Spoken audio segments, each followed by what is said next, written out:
Bonjour chers frères et sœurs, soyez les bienvenus à la prière du matin. C'est avec une grande joie que nous commençons notre journée, que nous supplions à Notre-Dame du Mont-Carmel de venir nous bénir, de nous revêtir avec son saint scapulaire. Au nom du Père, du Fils et du Saint-Esprit, Amen. Je vous salue Marie, pleine de grâce. Le Seigneur est avec vous.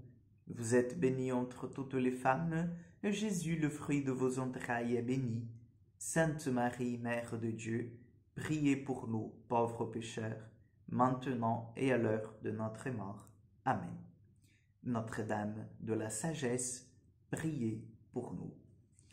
Nous allons prendre l'évangile de Marc, chapitre 8, verset 34, et puis le chapitre 9, verset 1. En ce temps-là, appelant la foule avec ses disciples, Jésus leur dit, « Si quelqu'un veut marcher à ma suite, qu'il renonce à lui-même, qu'il prenne sa croix et qu'il me suive. Car celui qui veut sauver sa vie la perdra, mais celui qui perd sa vie à cause de moi et de l'Évangile la sauvera. Quel avantage en effet un homme a-t-il à gagner le monde entier si c'est au prix de sa vie? Que pourrait-il donner en échange de sa vie?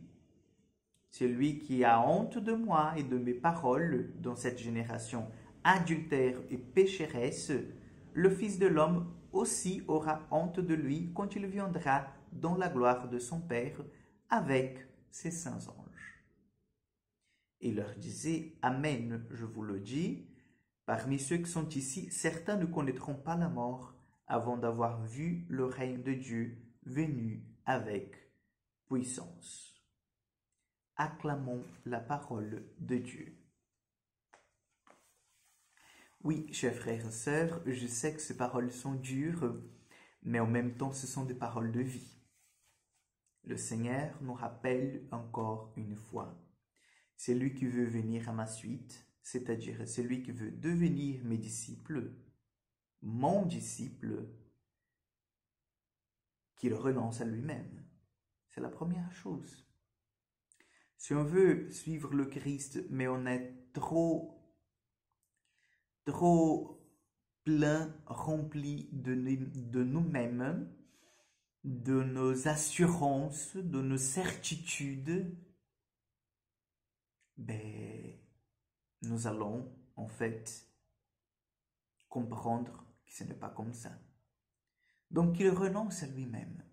Et bien sûr, là on ne va pas dire « Ah oui, qu'il va renoncer sa personnalité, sa façon d'être », c'est pas ça.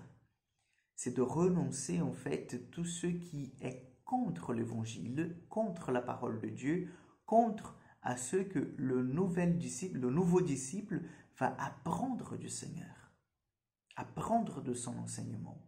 Donc qu'il renonce à lui-même, qu'il renonce à tout ce qui n'est pas de Dieu. Puis qu'il prenne sa croix et qu'il me suive. Prendre la croix du Seigneur. Prendre la croix du Seigneur. Alors, qu'il prenne cette croix que vient du Seigneur. Chacun de nous, chers frères et sœurs, nous avons une croix. Quelques-uns plus grandes, d'autres plus petites, mais vous savez, nous avons la croix que nous avons la grâce de la porter, la force de la porter. C'est pas la peine de mettre une croix trop grande sur le dos du Père César parce qu'il ne va pas réussir à la porter. Donc le Seigneur, il sait à qui il donne en fait les croix et les tailles des croix, si on peut dire. Mais la troisième chose, c'est de suivre le Seigneur. C'est là où on fait toute la différence. Parce que nous savons que celui qui veut gagner sa vie dans le paradis, sur cette terre, il va la perdre. Et ça, c'est sûr. Et celui qui veut, en fait, perdre sa vie ici, et qui veut gagner sa vie ici, la perdra au paradis. Donc, nous ne pouvons pas. C'est une dichotomie. C'est impossible, en fait, de tenir les deux réalités.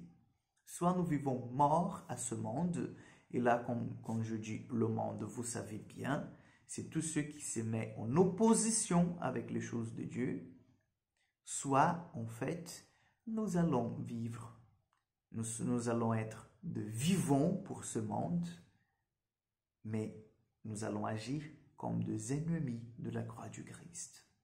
Donc, prendre sa croix, que c'est la croix de Dieu, la croix que le Seigneur nous donne, et de le suivre.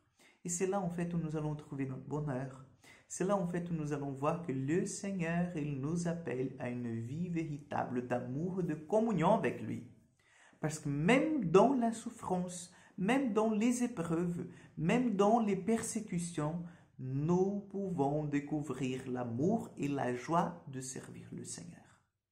Donc, demandons au Seigneur qu'il nous donne la grâce de cette découverte, de cet amour qui est riche en miséricorde et en joie. Amen. Le Seigneur soit avec vous. Que Dieu Tout-Puissant vous bénisse et vous garde, le Père, le Fils et le Saint-Esprit. Amen. Que Dieu vous accompagne, chers amis. Bonne journée et à demain pour encore une prière du matin.